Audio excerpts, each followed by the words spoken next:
दत्तभक्त सुशिलेची कथा. एका गावात एक ब्राह्मण राहत होता.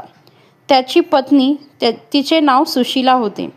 ती दत्तभक्त असून ती नाम घेत पतिसेवा करीत असे. पण तिचा पती नको ते दोष आरोपण करून तिला त्रास देत असे. त्यामुळे तिला मनशांती व समाधान नव्हते. एकदा गावात एक ज्योतिषी आला. त्याला मांत्रिक विद्या येत होती. सुशिलेच्या सासू सासऱ्याने त्याला बोलावून सुशिलाची पत्रिका त्याला दाखवली. त्याने सांगितले की सुशिला ही नीच स्त्री असून तिच्या हातून कसे वाईट कर्म घडले असल्यामुळे तिच्या पतीला नपुंसकत्व आले आहे हे त्याने पटवून दिले. तिला घराबाहेर काढण्याने तुमचे सगळे दोष दूर होतील. मुलगा सशक्त होऊन दुसरे लग्न केल्याने तुम्हाला संतती प्राप्त होईल असे त्याने सांगितले. मांत्रिकावर विश्वास ठेवून त्यांनी सुशिलेला घराबाहेर काढले. ती माहेरी जाण्यास निघाली असता तोच मांत्रिक त्या सुशिलाच्या मागे वाटेत तिला अडवून त्रास देऊ लागला. त्याची तिच्यावर वाईट नजर होती. तिने स्वतःचे रक्षण करण्यासाठी एक दगड उचलून त्या मांत्रिकाला ठार मारले. त्यात तो मांत्रिक मरण पावला व तिच्या हाताने ब्रह्महत्या घडली. या घटनेने सुशिला उदास झाली आणि जवळच असलेल्या औदुंबर वृक्षाच्या झाडाखाली बसली असताना तिला नकळत गाढ झोप लागली. जागी झाल्यानंतर बघते तर 2 साप तिचे रक्षण करत असलेले तिला दिसले. तिने त्यांना नमस्कार करताच ते निघून गेले. श्री दत्त प्रभूंची कृपा असल्याचा अनुभव तिला आला. तेथेच बसली असताना रविदास नावाचा भक्त कुरवपूरला जात असताना तिला भेटला आणि तो म्हणाला, मी श्रीपाद प्रभूंच्या दर्शनाला जातो आहे. तुम्ही सुद्धा माझ्याबरोबर चलावे.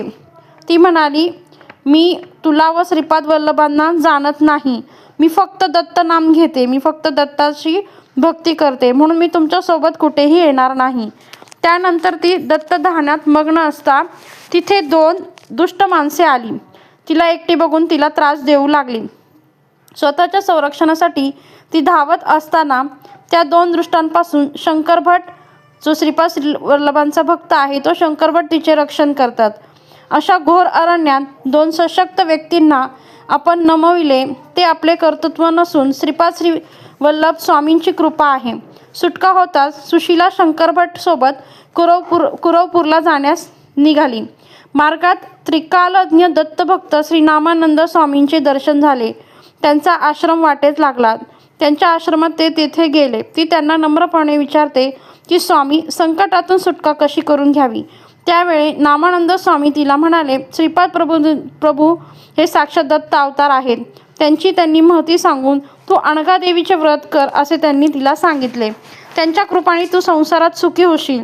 ते तुझ्यावर नक्कीच कृपा करतील. श्री नामानंद स्वामींच्या दर्शनाने व त्यांनी दिलेल्या उपदेशानुसार सुशिलेला धीर आला. दुसऱ्या दिवशी त्यानंतर तिने श्रीदत्त अनघालक्ष्मीचे व्रत केले. दुसऱ्या दिवशी सकाळी एक गाडीवान अन्न सामुग्री घेऊन त्या आश्रमात आला. भरलेली एक गाडी घेऊन आश्रमात एक गाडीवान तेथे आला. गाडीतील सामान उतरून आश्रमात ठेवल्यावर तो सुशिलाला म्हणाला, थोड्याच वेळेत तुझे सासू सासरे पती बैलगाडीतून इथे येत आहेत.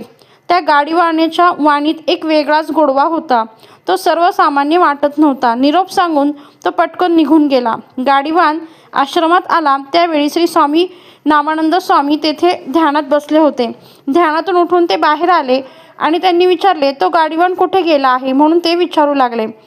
सामान ठेवून गाडीवान निघून गेल्याचे कळता स्वामी म्हणतात, तुम्ही किती भाग्यवान आहात. साक्षात श्रीपाद श्री वल्लभच गाडीवानाच्या रूपात आले होते. कल्याणमूर्ती श्रीपाद श्री वल्लभ आपल्यासाठी अन्न सामग्री घेऊन गाडीवानाच्या रूपात आले होते. त्यांनी तुम्हाला दर्शन दिले. स्वामी म्हणतात, तुझे नशीब उदयास आले. तुझ्या पतीचे नपुंसकत्व गेले. तुझा पती व सासू सासरे दुसऱ्या गाडीने इथे येत आहेत. श्री दत्तप्रभूंच्या कृपेने श्री नामानंद स्वामींच्या सांगण्याप्रमाणे श्री दत्त अनघालक्ष्मीची उपासना करून दत्तकृपेने सुखाने संसार करू लागली. सुशिलेवर श्री दत्त अनघालक्ष्मीची जशी कृपा झाली तशी श्री दत्त अनघालक्ष्मी आपणावरही संतुष्ट होऊन वरदायक होत.